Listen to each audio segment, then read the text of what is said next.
La licenciada Sudha Sassi es terapeuta educativa y entrenadora en estimulación cognitiva en el Centro Psicopedagógico Brinqueil. Es psicoterapéutica en la Clínica de Asistencia Psicológica de la Universidad Dr. José Matías Delgado. Además, es docente es decir, la rama de psicología de la Universidad Dr. José Matías Delgado. Actualmente, la licenciada Sudasasi se desempeña tanto en la vida privada como investigadora en Brain Sensitive. Sin más, agradecerle a la licenciada Sudasasi la oportunidad que nos ha permitido poder coordinar con ella esta conferencia y agradecerle de parte de la Unidad de Atención del Adulto Mayor ese apoyo que siempre nos ha brindado. Licenciada, es todo suyo. Muchísimas gracias, licenciado, y muy encantada y honrada de poderles compartir esta parte pequeñita de mi ejercicio profesional. Bueno, así como lo mencionó el licenciado, pues vamos a hablar un poco acerca de la estimulación cognitiva en adultos mayores, pero se me había ocurrido la idea de por qué no hacemos esta ponencia como parte de una dinámica de estimulación cognitiva.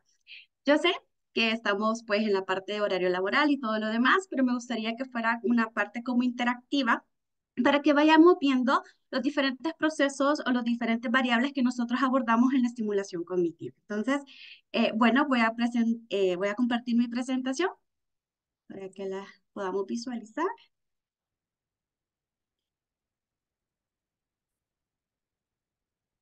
Solo me confirman, por favor, si todos pueden ver, todos y todas pueden ver eh, la pantalla, mi presentación. Sí, Lick, se ve bien. Ok, perfecto.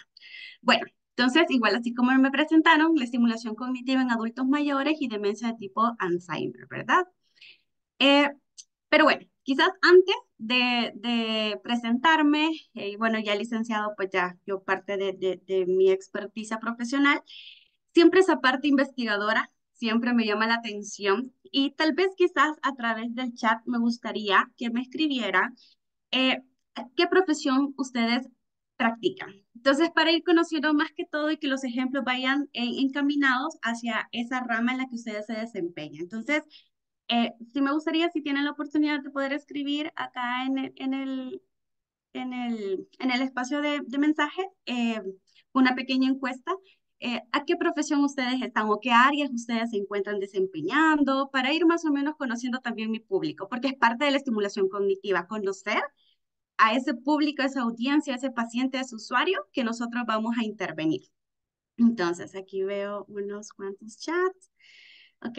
Eh, Gloria de Calles es enfermera, encantada. Ana Anaya trabaja en el Hospital Nacional de Chalatenango. Ok, perfecto. Anestesista, Hospital de Sonsonate, encantada. Encantada, Sandra. Qué bueno, nunca antes había tenido la oportunidad de establecer contacto con una anestesióloga. Ok, no sé si así se dice. Enfermera. Ok, ok, perfecto. Bueno, tenemos enfermeras, trabajo social. Ok, al final ya vamos a ver que, ay, alguien más escribió. Médico general. Encantada, Larisa. Perfecto.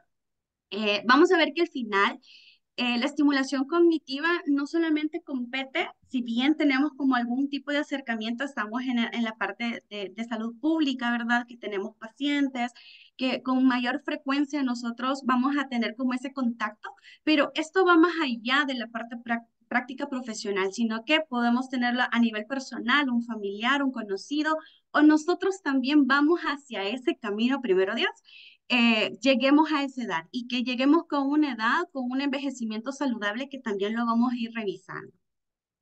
¿Ok? Abogada, perfecto, encantada. Medicina general, Yesenia, eh, Rinat. Ok, hospitales somos dos médicos. Ok, encantada. Entonces, qué bueno. En la parte médica quizás me van a apoyar un poquito los médicos y las enfermeras. Y la parte social, la trabajadora social. Bueno. Ok, bueno, así como lo mencioné el licenciado, pues mi nombre es Rosetti Sudasati. Tengo un pregrado en Psicología General con especialización en Evaluación e Intervención en Psicología Clínica. Esto me llevó a ir más allá de quererme formar, ¿sí? Entonces me gustó mucho la parte de la niñez, Y es por eso pues que yo tomé especializaciones en terapia de juego y en estimulación oportuna. Cabe mencionar que he tenido la oportunidad de trabajar en el Centro Psicopedagógico Brinker, en el que se da estimulación oportuna a partir de los 3 meses de edad. Entonces, se van a preguntar, ¿y cómo es que de repente está hablando ella de estimulación cognitiva en adulto mayor? Y realmente estas dos targets, estos dos grupos etarios, me gustó mucho desde un principio porque era como el inverso. Si bien los niños comienza su desarrollo evolutivo desde el centro hacia afuera, es decir, que primero ellos comienzan a obtener movilidad en su cuerpo, su cuello, sus brazos, y después van haciendo habilidades más finas como la escritura. En el adulto mayor es al revés. En el adulto mayor, primero comienzan a perder esas competencias y habilidades como la escritura y luego me perdiendo una movilidad un poco más gruesa. Entonces, estos dos grupos a mí siempre me fascinó y sentía que tenía como esa área de oportunidad para poder profundizar mi ejercicio profesional y académico. También tengo parte de la neurociencia aplicada al aprendizaje. Una de las cosas que a mí más me ha fascinado es cómo enseñar y cómo aprender. Y vamos dándonos cuenta que en la estimulación cognitiva no es que le estamos no les estamos enseñando a cómo aprender nuevamente esas competencias que se han ido deteriorando, sino que le vamos a brindar estrategia para que vuelva a reaprender esta funcionalidad de acuerdo a los recursos que esta persona tiene. Entonces, me gustó mucho la parte del aprendizaje y pues estoy optando actualmente por un grado en neuropsicología aplicada, ¿verdad? Esa unión en cómo eh, conductas, y estoy hablando conductas bien concretas como el caminar, el hablar, el pensar, el escribir, lo traducimos a un nivel más físico-biológico. ¿Cómo es eso que si usted me está diciendo que en la manera en que yo voy aprendiendo, mi cerebro se va transformando? Así es.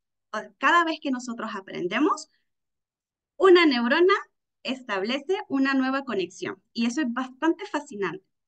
Y tengo la experiencia pues en el área de psicoterapia, psicopedagogía, entrenamiento neurocognitivo con adultos, estimulación oportuna y pues y docencia universitaria.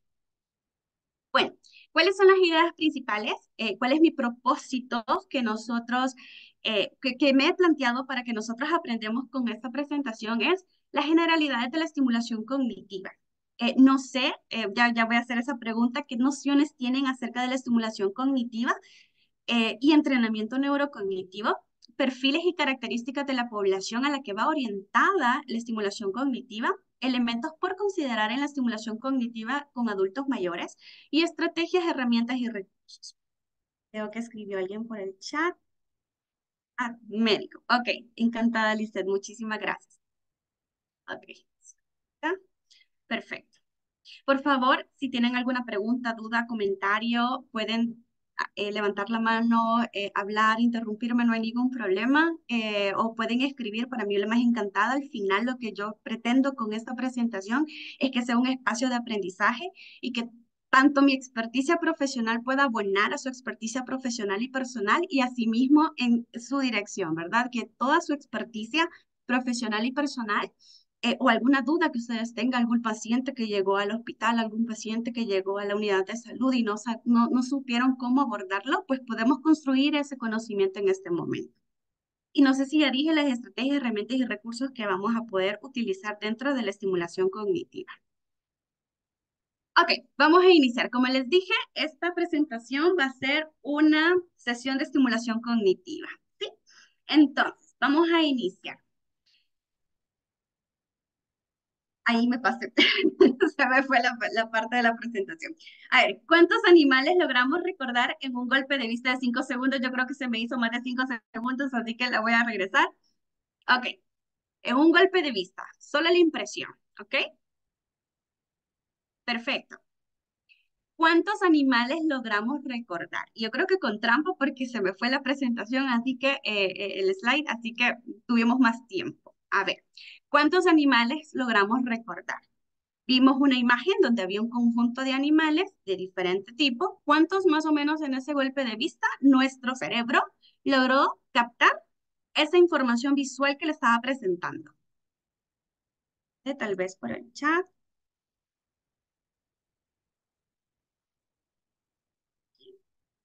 ¿Cuántos animales? ¿Cuántos creen?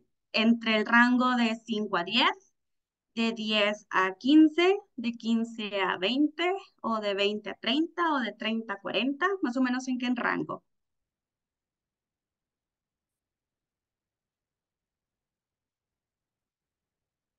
O les tengo que volver a poner la parte de la presentación.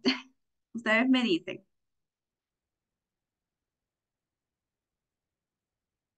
¿Se la vuelvo a poner? Bueno, ok. Entonces, ¿cuál es la idea? Que es la velocidad de procesamiento que tiene nuestra visión o nuestros ojos de captar y receptar esa información y que se procesa a nivel cerebral. Entonces, cuando nosotros vimos la imagen en primera instancia, a ver, creo que participaron por acá, en un rango de 30 a 40, más de 30, pero es que yo no sé si, si vieron la presentación después porque se me fue, así que la copia estuvo ahí, estuvo bueno. Ok, bueno, sí, efectivamente tuvimos un total de entre 30 a 40, un total de 32. Entonces, ¿qué es lo que pasa? Esa capacidad que nosotros tenemos de, primero, tener la atención, dirigir, de cómo disminuir todo el ruido que está a nuestro alrededor, de blurrear, así como la pantalla, hacia una imagen en concreto y que nuestros ojos capten toda esa información visual de ese estímulo y que nuestro cerebro lo procese. Y ahí venía la pregunta, ¿cuántos animales se repetían? Si bien logramos ver como un montón de puntitos, un montón de conjuntos, un montón de animales, pero vamos a ver qué animales se repetían. Y en este caso se repetía el rinoceronte, el gallo, el chita y la tortuga en 3 ocasiones. Entonces, imagínense que su cerebro logró captar. Lo que pasa es que el cerebro, y es una de las premisas del cerebro, que le gusta tomar atajos y le gustan los patrones. Entonces, cuando él hizo el escaneo total de toda la imagen, él solamente, ok, animales y punto, pero no tuvo el detenimiento de ir identificando cada elemento de este conjunto. Y ahí, ¿cuál era? La pregunta era, logramos ver el símbolo en la esquina inferior izquierda y era un globo en forma de perrito. Quizás algunos no lo notaron, algunos sí, algunos otros no. Entonces, también nuestro cerebro lo captó de reojo, pero en el golpe de vista lo captó. Y a ver si se fijaron en la imagen que está sobre el oso panda, que es un astronauta. Entonces, vemos que cada vez le vamos poniendo intensidad y esa es la parte de la estimulación cognitiva, que cuando nosotros hacemos intervención en la estimulación cognitiva, siempre tenemos que tener en cuenta ese grado de dificultad. Y otra premisa del cerebro es que al cerebro le fascina aprender, ¿sí? Siempre está en constante aprendizaje. Y si bien es claro, el aprendizaje lo asociamos más con la parte de motivación, de estar feliz aprendiendo, de tener una enseñanza positiva y asertiva. Al cerebro también aprende cuando está en momentos que lo obligan o que se encuentra en momentos de estrés o en momentos en el que no se encuentra cómodo. La incomodidad, a pesar de que no nos guste, pero genera aprendizaje en nuestro cerebro. Y bueno, quisiera empezar con esta frase porque nuestro cerebro, al igual que nuestros músculos, puede ser entrenado y potenciado. El entrenamiento o estimulación neurocognitiva nos ofrece la oportunidad de mejorar y preservar habilidades clave como la memoria, la atención y la toma de decisiones. ¿Y por qué es tan importante la memoria y la atención y está relacionado con la condición del Alzheimer? Y es porque nosotros recordamos a través del proceso de la memoria lo que somos. Y si nosotros no recordamos esas memorias episódicas, esas memorias declarativas de nosotros, que saber quién soy, yo soy Rossetti, soy esposa, tengo 2 perros, y esa declaración de lo que yo soy, entonces ya no somos, ya no sabemos, si no lo logramos recordar, ya no sabemos quiénes somos. Entonces, y al no saber quiénes somos, tenemos una desorganización y nos hace difícil tomar decisiones e incorporarnos dentro de la funcionalidad de nuestro entorno. Pero bueno, ¿cómo funciona realmente este entrenamiento y qué impacto o estimulación y qué impacto tiene en nuestra vida diaria? Como les dije, lejos que a nosotros nos toque por trabajo estar one on one con estas personas o sugerir o estar en acompañamiento con el contexto familiar o algo, nosotros vamos a llegar a esa edad o nuestra familia va a llegar a esta edad o nuestros esposos, nuestras esposas. Entonces, es una competencia de todos y todas. Y ya van a ver que cuando yo les vaya mostrando la importancia del entrenamiento neurocognitivo y algunos mitos del entrenamiento o estimulación cognitiva. Después de esta presentación me van a decir de que ya mañana vamos a comenzar a tener nuevos ejercicios para nuestras mentes. Vamos a comenzar a jugar sudoku. Y bueno, una pequeña pincelada de lo que es el cerebro. A ver si alguien escribió. No, ok, estamos bien. Bueno, es una estructura. Aquí. Es una estructura que contiene un aproximado de 20 millones de neuronas y su peso es de 1,5 kilogramos más o menos. Está conformado por dos hemisferios, ¿verdad? En la parte izquierda, en la parte derecha, y 6 lóbulos por cada uno. Cuando yo estudié el pregrado, solo me enseñaron 4 lóbulos: el lóbulo frontal, parietal, occipital y temporal. Hoy que estudio la parte del grado de la neuropsicología, ya se le incorporaron 2 lóbulos más, que es el lóbulo límbico y el lóbulo de la ínsula. La parte del lóbulo límbico está relacionada a cómo nosotros procesamos, eh, a simple palabra, lo que nosotros procesamos a nivel emocional y lo conectamos con la razón. Y la ínsula es esa parte sensorial, es la parte del procesamiento sensorial y cómo lo relacionamos a través de la emoción. Por ejemplo, a mí me gusta siempre dar este ejemplo a mis estudiantes cuando estamos viendo esta parte del cerebro de la estructura, es si ustedes pudieran recordar un alimento en su infancia, ¿cuál sería? Por ejemplo, para mí sería el picado que hacía mi papá, por ejemplo, cuando rellenaba la pierna de cerdo en Navidad. Yo pienso en eso y o lo traigo a evocación, e inmediatamente se conectan todos mis sentidos.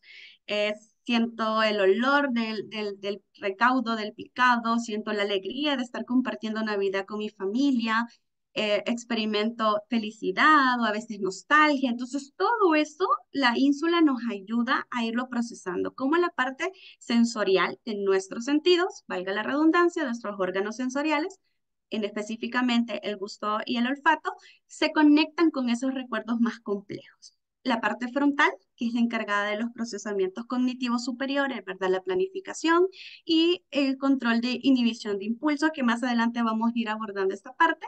El lóbulo parietal, eso es a grosso modo, en la parte parietal, el lóbulo parietal, pues hace la interconectividad entre todo lo que nosotros percibimos a nivel sensorial y lo traduce a cómo lo vamos interpretando. Por ejemplo, el lóbulo parietal se encarga de que si alguien me lanza una pelota, yo logre dimensionar a qué distancia está, cómo debo de mover mi brazo para poder alcanzar la pelota, o en la parte del manejo, ¿verdad? Esa es la capacidad de que nosotros tenemos de ir viendo si ahí estamos en una carretera y me quiero meter a este carril, ¿verdad? Y veo por el retrovisor en qué distancia está el carro en el que está atrás para poderme meter, ¿verdad? Entonces el lóbulo parietal coordina toda la información sensorial que recepta nuestros órganos receptores y lo traduce a nivel visoespacial. Y en la parte occipital, el lóbulo occipital, pues se encuentra en esta parte de acá. Lo podemos ver en la imagen, en esa parte de atrás de la estructura cerebral, y se encarga de procesar estimulación visual. Y la parte lóbulo temporal se encarga de procesar estímulos relacionados a la audición y a la memoria. Y bueno, tenemos divisiones principales. El cerebro se puede dividir en la parte del cerebro. Bueno, todo el sistema nervioso se puede dividir en el cerebelo, perdón, y tronco encefálico, que es como lo que se le llamaba antes como los arquetipos cerebrales, que está el paleocerebro, el arquicerebro y el neocerebro, ¿verdad? Que el neocórtex, que es la parte de la corteza cerebral. Y el consumo de energía consume aproximadamente el 20% de energía total del cuerpo y solamente pesa, dependiendo, entre el 2% del peso total de nosotros. Imagínense que a pesar de esa relación de que pesa solamente el 2% de nuestro peso total, consume el 20% de energía total. Y eso es bien importante porque al momento de nosotros consumir alimentos, de darle oxigenación de manera aero, ¿cómo se le dice?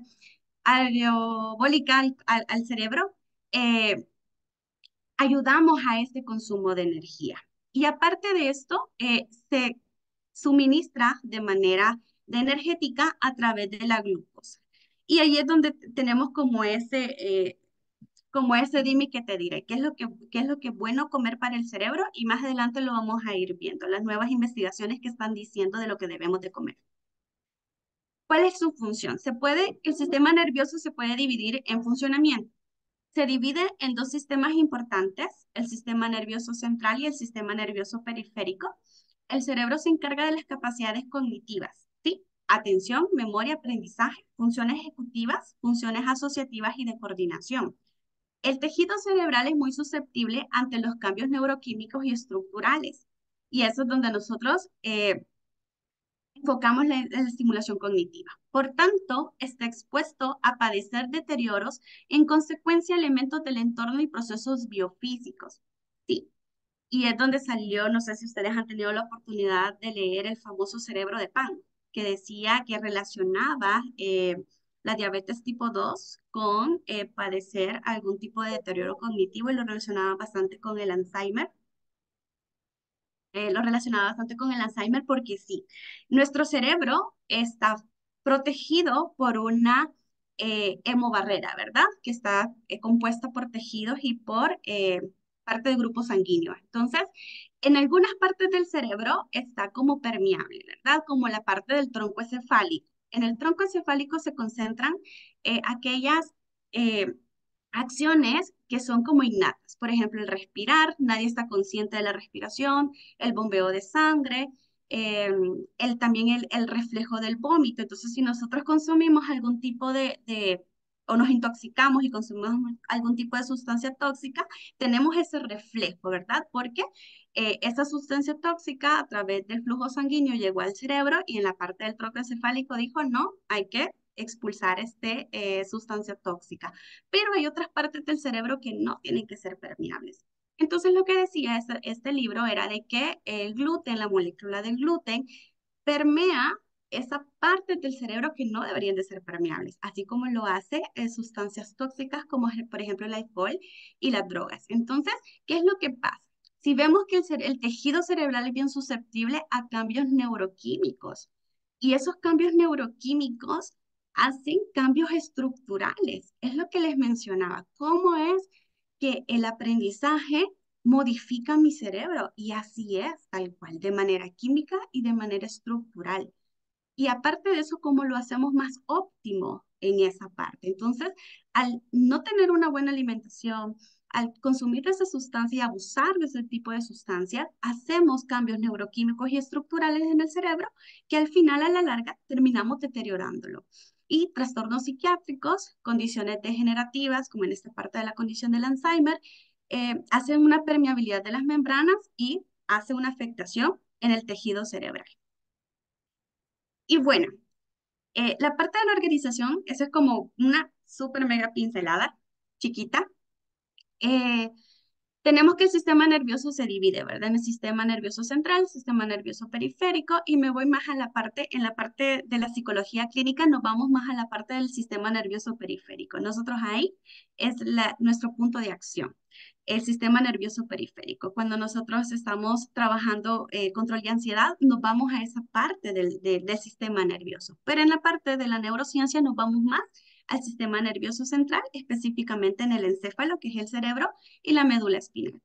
Pero otra parte de la organización que a mí me gusta abordar es cómo la organización cerebral se traslapa con la función y se traslapa con la estructura. Y lo puedo resumir con un triángulo invertido.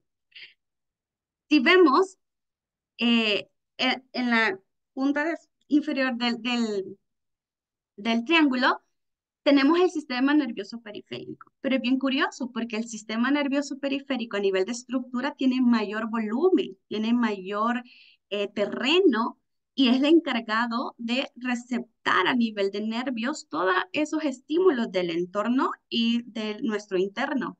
Pero si bien eh, es importante, pero no es tan importante de acuerdo a la organización del cerebro, porque la corteza cerebral es la que tiene esa función más especializada y más compleja de los procesos. Luego subimos a la médula espinal y luego llegamos al tallo cerebral. Y luego vamos al sistema límbico, que es el sistema que está adentro, realmente está como en medio de toda la corteza cerebral. Y luego subimos a la corteza cerebral, que es esa parte que les menciono, que es nueva, que es la que nos da la clasificación de seres humanos, que es la que se robusteció al momento de la revolución cognitiva, allá hace miles de años atrás. Entonces, esa parte del cerebro es la parte más importante, la que tiene menos en cuestión estructural, es la que es más, a nivel de terrenos es menor, pero es la primera que se deteriora. Y a mí me gustaba mucho esa parte del estudio porque yo decía, bueno, y entonces, ¿cuándo es que el cerebro deja de desarrollar? Entonces, estudiando, decía, no, es que están entre los 25 a los 30 años, entre los 20 a los 25. Y entonces yo decía, bueno, tengo 25, todavía mi cerebro se está desarrollando. Entonces venimos y decimos, ok, ya llegué a los 30, se supone que mi cerebro ya está como óptimo, ya está súper desarrollado y todo. Entonces cuando estudiamos condiciones, en este caso del Alzheimer, vemos que los primeros indicios comienzan alrededor de los 35, 40 años. Y entonces decía, híjole, entonces solo 10 años voy a tener mi cerebro óptimo. Y ahí es donde esa parte de la estimulación cognitiva es como nos va a ayudar muchísimo y vamos a, no sé si tienen el conocimiento o saben o están familiarizados con la palabra reservas cognitivas. Eso nos va a ayudar muchísimo en la estimulación cognitiva. Entonces, esta parte de la organización cerebral, si bien nosotros en la parte de estimulación cognitiva trabajamos todo, vamos a ver que en la parte de estimulación cognitiva trabajamos sistema nervioso periférico, médula espinal, tallo cerebral, sistema límbico, pero nos enfocamos más en la corteza cerebral. Y bueno, estamos en la parte del envejecimiento cerebral. Es un proceso gradual de cambios estructurales y funcionales que el cerebro que ocurre a lo largo del tiempo, ¿sí? Entonces, cuando hablamos de envejecimiento, y bien curioso cuando hablamos envejecimiento en la adultez mayor y desarrollo en la niñez. Cada vez que nosotros estamos atravesando etapas de desarrollo, es lo mismo que decir estamos envejeciendo. O sea, cada día que pasa envejecemos más. ¿Sí? A nivel cognitivo, a nivel físico, e incluso también a nivel emocional, y le damos connotaciones bien peyorativas a esta parte, pero no necesariamente tiene que ser pérdida de capacidad, sino que ganamos otras capacidades. Este proceso está relacionado con la disminución de capacidades cognitivas, como la memoria, la velocidad de procesamiento y la atención, aunque no todas las áreas del cerebro se ven afectadas. Y a mí me gusta hacer la analogía de una carretera. Y a mí me gusta mucho explicar qué pasa con el entremañado de neuronas en nuestro cerebro. Imaginémonos que son como carreteras. Yo creo que es como el ejemplo más cliché que se puede encontrar en la parte de explicar el entremañado de la interconexión neuronal. Pero ¿qué pasa con esta matriz de interconectividad cerebral? Lo que nosotros hacemos a través del entrenamiento neurocognitivo y en la adultez mayor, pero lo hacemos desde que el bebé nace con estimulación oportuna, con el aprendizaje, con los niveles educativos, con las experiencias que vamos teniendo, es que la neurona A se conecte con la neurona B. Y si vemos la parte básica de la neurona, es como nuestro brazo. La parte de la palma podría ser el núcleo donde se hace toda la síntesis de proteínas, de neurotransmisores, el conocimiento, y los dedos podrían ser las dendritas. ¿Y qué es lo importante del entrenamiento o estimulación cognitiva? Es que arboricemos estas dendritas, porque estas dendritas son las encargadas de receptar todos estos neurotransmisores que se traduce a información. Y al cerebro le encanta aprender. Esa es otra de las premisas. Entonces, si nosotros arborizamos y robustecemos este entremañado dendrítico, tenemos mayor posibilidad de receptar aún más la información. Es como que si quisiéramos agarrar el agua de la lluvia y solo tengamos un vasito y de repente si arborizamos ya tenemos un huacal súper más grande, ¿verdad? Entonces tenemos la mayor probabilidad de captar más información. Y la parte de acá podría ser el axón, que es donde sucede el potencial de acción. Es donde nosotros ya, esa información sintetizada, el aprendizaje, pasa a otras neuronas. Entonces, no es lo mismo que esto esté pavimentado a que esté todavía en condiciones con piedras, arbustos, ¿sí? Entonces, la parte de las reservas cognitivas y estimulación oportuna en los niños garantiza que pase obras públicas, que pase el MOP. Entonces, que pase que esto se vaya como suavizando, que se vaya haciendo más fluido para que esa conectividad no sea más difícil al momento de querer aprender algo. Y bueno, en la parte del envejecimiento cerebral tenemos tres aristas por revisar. Está los cambios metabólicos, los cambios morfológicos y los cambios bioquímicos. En la parte metabólica, la cantidad total de proteínas disminuye un 30%. Estas moléculas permiten la comunicación entre neuronas. Si bien ya se hace menos, no significa que no haya, ¿sí? La morfología, el tamaño del cerebro disminuye un 10% de pérdida neuronal. Y eso es cierto, siempre pasa muerte neuronal. Pero por eso es que existe la plasticidad cerebral. Se va readaptando a nuestro cerebro a ser funcional y genera nuevas neuronas. Y generamos nuevas neuronas. No es que, ok, yo tengo 20.000 neuronas cuando nací y esas son las neuronas. Claro, no es lo mismo cuando estamos en la parte de la neurogénesis que se generan millones y millones de neuronas en segundos, a que ahora generemos neuronas, pero no al mismo ritmo que cuando estábamos en esa etapa de la neurogénesis, en la etapa de cuando estábamos todavía formándonos en el vientre materno. Entonces, es esa parte, ¿verdad? Que sí no lo hacemos con el mismo ritmo, sino que lo vamos haciendo, pero no es que dejemos de generar neuronas. Y hacemos un remodelamiento dinámico de las conexiones neuronales.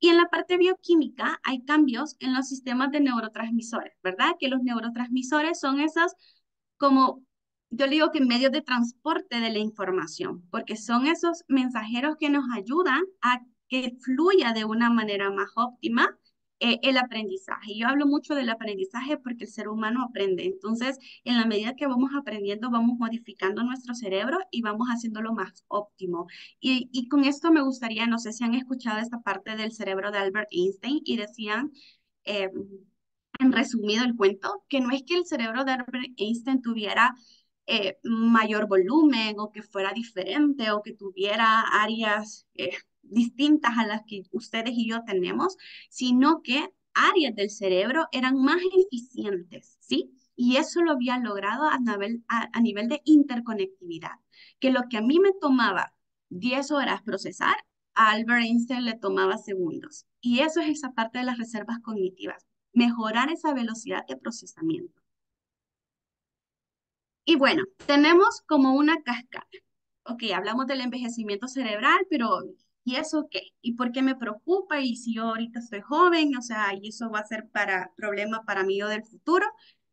Es bien interesante, porque si recordamos esa parte de permeabilidad, modificamos el tejido cerebral a nivel estructural, tenemos un adelgazamiento de la corteza cerebral, es decir, que menos neuronas tenemos en esa parte. Eso genera cambios en la ramificación dendrítica, que es esas partes, ¿verdad? Esos arbolitos que tenemos, que se ven en las neuronas, que nos permiten receptar información, que pueden ser, se pueden reducir en número, en tamaño y en recaptadores de neurotransmisores. Cada dendrita capta un diferente neurotransmisor. Y si se me estropea una, pues ya no voy a tener esa dendrita para que capte ese neurotransmisor. ¿Qué pasa con esto? Alteramos procesos cognitivos y vamos empeorando procesos atencionales, procesos de memoria y procesos de funciones ejecutivas. ¿Qué pasa con todo esto? Desencadenamos condiciones neurogenerativas asociadas a la disminución del flujo cerebral, presentado lo que se, presentando lo que se hace del pensamiento sea más lento. Si nosotros no tenemos como esa capacidad óptima del cerebro, si no está al 100, disminuye el flujo de procesamiento y el pensamiento se hace más lento. Y es por eso que nosotros podemos ver el deterioro cognitivo o podemos ver declives cognitivos cuando nos hacemos más lentos. Y eso es una de las quejas que siempre escucho de los pacientes y en revisiones bibliográficas, es que yo antes era más rápida para hacer esto. A mí antes no me costaba mucho hacer una hoja de Excel, es que a mí antes no me costaba mucho procesar, es que a mí antes no me costaba mucho preparar todos los implementos que vamos a utilizar en cirugía. Antes es más difícil y no es porque nosotros vayamos como que somos tortugas haciendo las cosas, poniendo no sé, una tijera o haciendo los cuadros en Excel, las fórmulas. Lo que pasa es de que nos distraemos. Y eso es lo que le pasa mucho al adulto mayor, se distrae. Entonces es como, ok, mi atención se va hacia otro lado, se me va a nivel interno, me comienzo a pensar sobre recuerdos del pasado o me distraigo viendo pues el pajarito que está en mi ventana. Entonces, y cuando yo quiero hacer una acción funcional que me está exigiendo mi entorno, ya no lo puedo hacer o me lo hago más lento. No sé si me estoy dando a entender, no sé si tienen algunas dudas. A veces suelo hablar bastante rápido cuando ya me emociono con el tema y a veces pues las ideas se me van fluyendo y se me van fugando. Cualquier Excelente, cosa voy a licenciada. estar, Excelente. ok, cualquier cosa pues voy a estar pendiente. Por favor, ayude, cualquier cosa me van diciendo. Bueno, y con esta gráfica quiero resumir entonces el envejecimiento. Todos y todas esperamos llegar con un envejecimiento con éxito, ¿verdad? Que lleguemos con nuestras capacidades cognitivas preservadas hasta el momento que nuestro corazón nos diga hasta aquí, ¿verdad? Y a veces tenemos un envejecimiento normal. Y a mí me gusta mucho pues hablar de mis pacientes con mucho respeto y dignidad, eh, pero hacerles una pregunta. Y antes de sacarme los mitos, ¿ustedes creen cuál es la edad óptima para recibir estimulación cognitiva? ¿A partir de qué edad o hasta qué edad, por ejemplo? ¿Hasta qué edad? Si nosotros estamos hablando de la adultez mayor, ¿hasta qué edad consideran ustedes que podemos hacer protocolos de estimulación cognitiva? Me lo pueden escribir por el chat, no hay ningún problema. ¿Será que a los 60 años, a los 70, a los 80? Eh,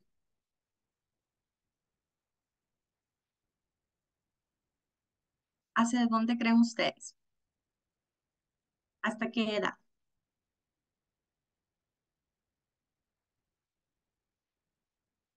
A partir de los 50, ¿ok?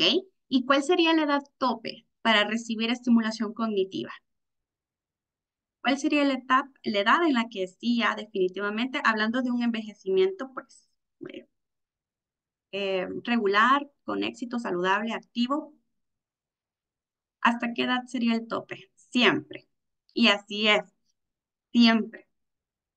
No me lo preguntan, pero uno de mis pacientes más representativos para mi carrera profesional tenía 107 años y trabajábamos lo que trabajamos en simulación cognitiva, claramente adaptado, entre todos los sentidos adaptado, pero nunca dejamos de minimizar esa parte de la estimulación cognitiva todo el tiempo y desde ya, desde los 30, desde los 40, desde los 50, o sea, siempre es bueno tener esa parte de estimulación cognitiva.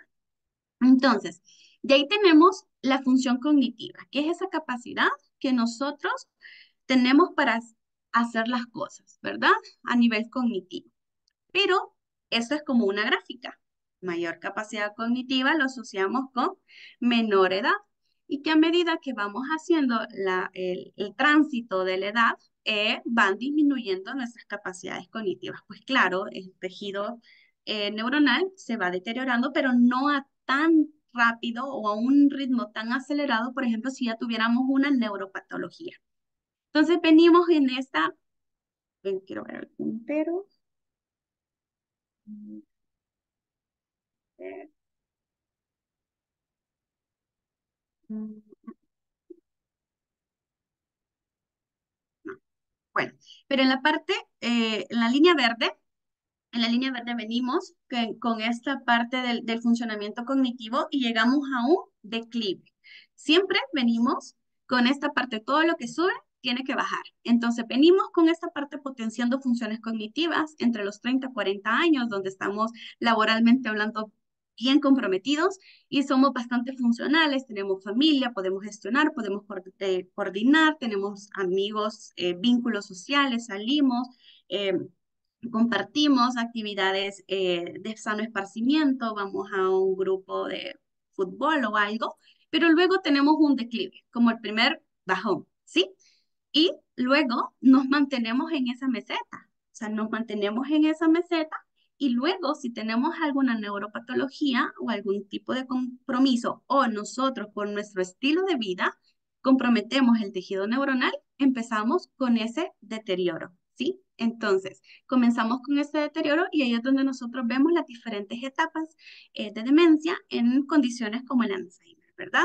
Entonces, he conocido también a este paciente de 107 años, tenía sus funciones cognitivas acorde a la edad de 107 años y uno de los desafíos y los retos que yo tenía con este paciente era ¿a dónde consigo pruebas?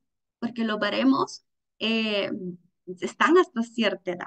Entonces, al final era como, ok, bueno, si lo logra sobrepasar, entonces tiene un funcionamiento cognitivo, pues óptimo. Y efectivamente, esta persona tenía una función cognitiva increíble, claro, acorde a su edad. Y eso es parte fundamental también de conocer, por eso les decía, conocer la población o el paciente o el usuario en el que nosotros estamos tratando. Y solo para darle como un vistazo de qué son funciones cognitivas, qué es eso, vemos entonces, las funciones principales son memoria y aprendizaje. Bueno, ¿qué es la capacidad que tenemos para registrar esa información, almacenarla y recuperarla? ¿Sí? No es que solo, ok, la registro, la almaceno, pero no me acuerdo de lo que yo me almacené. Entonces, no, eso no se trata, sino que tengamos esa capacidad de poder almacenar esa información, mantenerla y poder recuperarla en un contexto que sea funcional. No de nada me sirve ahorita que todo lo que yo estudié y me quemé las pestañas estudiando todo lo que he estudiado y que en este momento no lo pueda decir o no lo puede evocar. En este momento mi cerebro está sacándole jugo a toda mi gaveta cognitiva de poder sacar toda esa experticia que tengo para poderlo decir en este momento funcional. No cuando termine la presentación, ay, ya me acordé, sino que en el momento funcional, porque eso compromete también esa capacidad funcional y autonomía que yo tengo. ¿Cómo se ve en la adultez mayor? Que tenemos mayor tendencia a extraviar objetos, a olvidar conversaciones, a no recordar. ¿Qué pasa con esto? Y para que exista la memoria, para que yo logre registrar, almacenar y recuperar, va a ser posible si tenemos atención. Si nosotros no tenemos atención, no, es imposible que yo pueda aprender algo. O sea, si yo no logro discriminar todo lo que está a mi alrededor y tener mi foco de control hacia ese estímulo que yo necesito recordar, no lo voy a hacer. Entonces, el concepto de la atención es bien interesante porque es la acción de mantener y dirigir un buen estado de activación con el objetivo de lograr un pensamiento correcto de la información. Y aquí es bien importante, es un estado de activación y es por eso que era la dinámica principal, perdón, la dinámica de inicio. La dinámica de inicio era activar a nivel cognitivo, captar la atención o enfocar la atención en algo para que logre surgir el aprendizaje. Entonces, sin eso no lo logramos hacer. Pero ¿qué pasa con el adulto mayor? El adulto mayor se distrae. Es lo primero que comenzamos a ver en el deterioro, la pérdida de la atención. Y no es curioso porque la parte de la atención, como esa brújula que nos permite, ok, voy a enfocarme en esto, no le voy a hacer caso a mi alrededor y voy a concentrarme en hacer este documento, lo tenemos en la parte del hipocampo. Y bien curioso que las neuronas del hipocampo son las que se tardan en desarrollarse porque logramos consolidar esas neuronas a partir de los 2 o 3 años de edad, en donde los niños comienzan a decir, hoy hice esto en el kinder, hoy fulanito me mordió, hoy fulanito hizo esto. Y si usted le pregunta a un niño de 2 años y medio a 3 años, ¿qué comiste ahora? Hoy comí un pancito con queso. Pero si lo hacemos antes de esa edad, el niño no logra decirnos, porque se desarrolla hasta esa edad. ¿Y qué pasa? Son las primeras que se empiezan a deteriorar. Entonces, si no tenemos bien funcionamiento de esas neuronas, difícilmente podemos tener esa capacidad de mantener la atención. Entonces, ¿qué hacemos? Aumentan el tiempo para realizar una actividad básica. Y eso también está relacionado, por ejemplo, con los niños con déficit de atención también. Entonces, que los niños no terminan de hacer toda la plana. ¿Por qué? Porque se distraen. Porque un estímulo, per se cualquiera, es más atractivo que lo que yo estoy haciendo acá. Entonces así le pasa al adulto mayor, ¿verdad? Que aumenta el tiempo en el que él realiza una actividad. Luego venimos a la percepción y capacidad visoespacial, que es la habilidad que nos permite estar consciente de nuestra persona y del contexto en el que nos encontramos en un espacio y tiempo determinado. Y esa es otra de las capacidades cognitivas que se van perdiendo en la adultez mayor, que tenemos esa dificultad, los adultos mayores vemos que para realizar actividades acostumbradas, y no es porque no las sepan hacer quizás, sino que se desorientan, se desorganizan y aumentan el riesgo de perderse, por ejemplo, en lugares conocidos.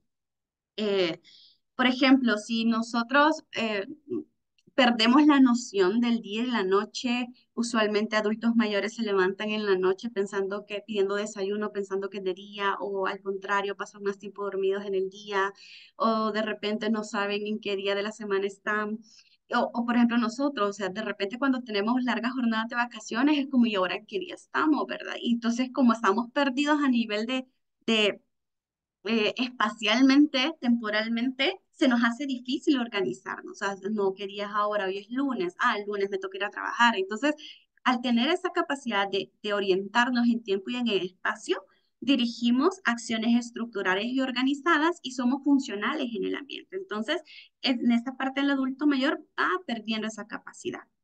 Y luego las famosas funciones ejecutivas, que son las encargadas de la organización, que es planificación, organización, verificación, control y solución de problemas, ¿sí? Y que también lo vemos relacionado, por ejemplo, con niños con déficit de atención, ¿verdad? Son esos niños típicos que les entregan un examen, revés y derecho, y por no prestaron atención, no hicieron todos los procesos de comprobación, solo llenaron esta parte y lo entregan. Y no se dieron cuenta que atrás había algo. Entonces, así le pasa. En el adulto mayor surgen problemas de realizar las actividades de la vida diaria, tanto básicas como instrumentales, debido a que se dificulta el crear planes, tomar decisiones, solucionar problemas, el autocontrol y la forma de actuar.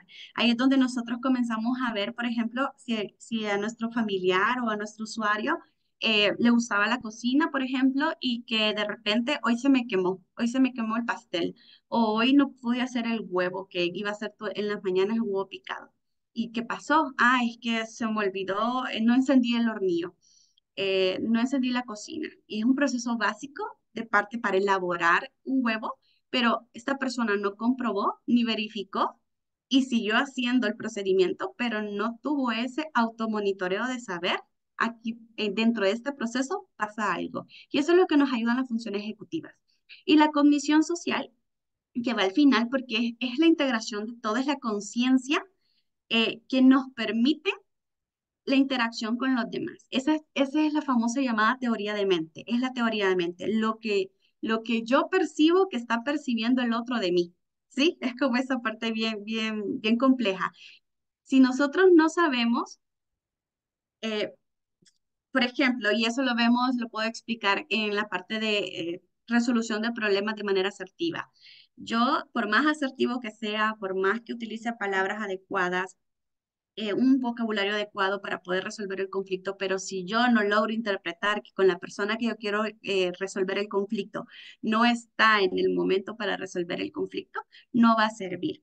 Entonces, esa es la parte de la cognición social, es la teoría social, es lo que, cognición social, que es la teoría de mente, que es esa capacidad que yo tengo, esa integración de procesos mentales, de observar, de percibir, de poner atención, de todo lo demás, de planificar, organizar para la interacción entre sujetos.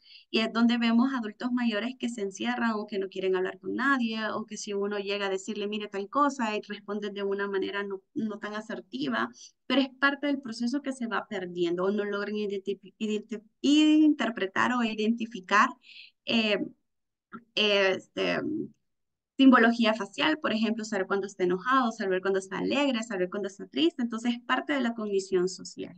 Y es donde vemos eh, pérdida de la empatía, conductas fuera de lo normal, como cambios en el comportamiento, ya sea de manera inapropiada o desinhibición o, ahí la otra acá, apatía, creo que, es que se me bloquea, pero bueno, tenemos esa parte de inhibición, ¿verdad? De que acá, en un setting profesional, no voy a venir a peinarme, ¿verdad? O no voy a venir a querer quitarme los zapatos. Entonces, son la parte de la cognición social que se va perdiendo. Pero bueno, esta parte inician y son observadas dichas alteraciones, o sea, cómo nosotros nos damos cuenta que estamos perdiendo esas capacidades funcionales, las vemos en las funciones básicas de la vida diaria, lo que es manifestado de manera sistemática e inversa a los desarrollos de la infancia, constituyendo uno de los factores determinantes en la diferenciación del deterioro cognitivo leve. O sea, solo así nos damos cuenta de las cosas. Y quizás nosotros, si padecemos esa condición, no nos damos cuenta. Quienes se dan cuenta son nuestros familiares o los familiares de estas personas que se dan cuenta. Yo antes mi abuelita podía cocinar sopa y ahora se le quemó o ahora se perdió. Entonces son cosas que eran habituales de su vida diaria, que eran básicas y que hoy ya no las puede ejecutar. Entonces, tenemos variables condicionantes del envejecimiento cerebral y aquí tengo un gran conflicto porque los que tienen asterisco son las que yo tengo en tela de juicio. Si bien, ¿qué variables condicionan el estado de fragilidad?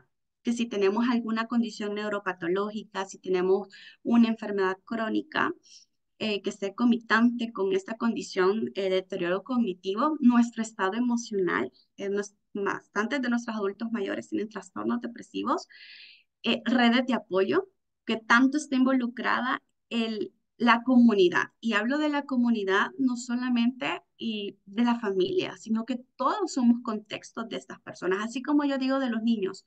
Yo no tengo hijos, no tengo sobrinos, pero salgo a caminar con mis perros y está un niño presente cuando yo salgo al parque. Yo soy el contexto de este niño. Así somos con los adultos mayores. Nosotros también somos el contexto de los adultos mayores. Entonces, parte de la comunidad, ese apoyo de la comunidad, la red de apoyo es una condición, es una variable condicionante de ese envejecimiento cerebral saludable y con éxito, ¿sí?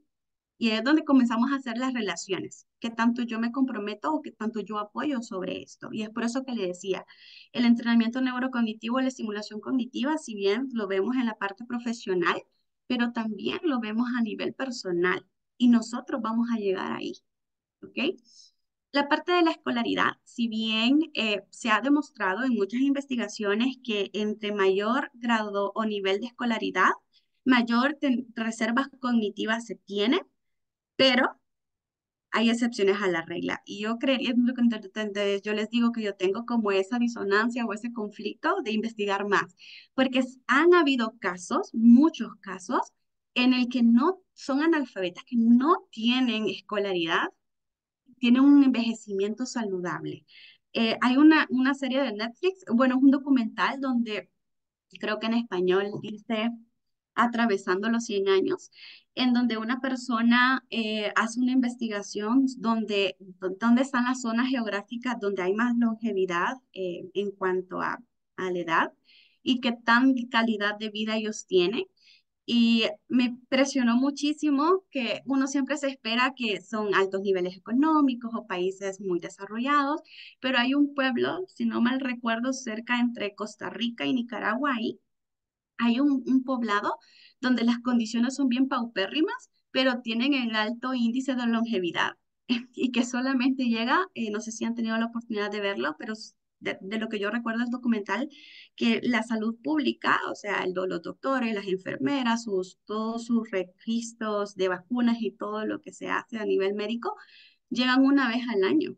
Y cuando vemos a la persona que sale ahí, que es la que tiene mayor edad, que es el más grande, ya atravesó, creo que tiene 105 años y montando un caballo. Entonces, ahí es donde también yo siento que no va a depender mucho del recurso económico y de la escolaridad, sino que va a depender bastante de cómo nosotros usemos nuestro cerebro. Podemos tener la escolaridad que, que deseemos tener alta, pero si no le damos uso, y no, y esa es una de las premisas del cerebro. Si nosotros no lo usamos, el cerebro lo desecha. Entonces es mejor usarlo, el cerebro, para optimizar esas capacidades. Y con el recurso económico lo voy a retomar más adelante cuando estemos hablando ya más de herramientas y recursos de entrenamiento neurocognitivo, porque siempre pensamos que no es que necesito una app, es que necesito tal manual o necesito tal cuadernillo, necesito una impresora y realmente no es así. Con todo lo que nosotros tenemos al alcance, podemos generar recursos. Claro, hay recursos bastante sofisticados, pero si uno tiene estos recursos sofisticados, pero no los sabe usar, entonces no tiene función. Entonces podemos tener, gracias a Dios por Dollar City y el Gran Dólar, que podemos optar por recursos lúdicos bastante económicos y podemos utilizarlos para la estimulación cognitiva. A ver, vamos a ver, vamos a contar en silencio cuántas veces los jugadores de camiseta blanca, no sé si han visto esta evaluación de atención selectiva, se pasan la pelota. Así que voy a dejar de proyectar porque les voy a poner el video. Por favor, me va confirmando, licenciada, si se logra ver el video de manera apropiada.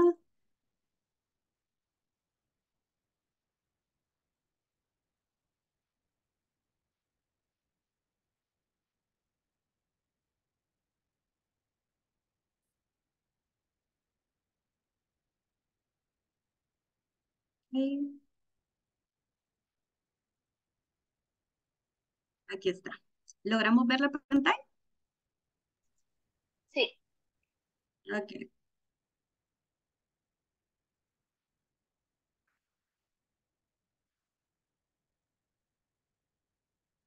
Igual, la misma instrucción. ¿Cuántas veces las personas, los jugadores que tienen la camiseta blanca, se pasan la pelota?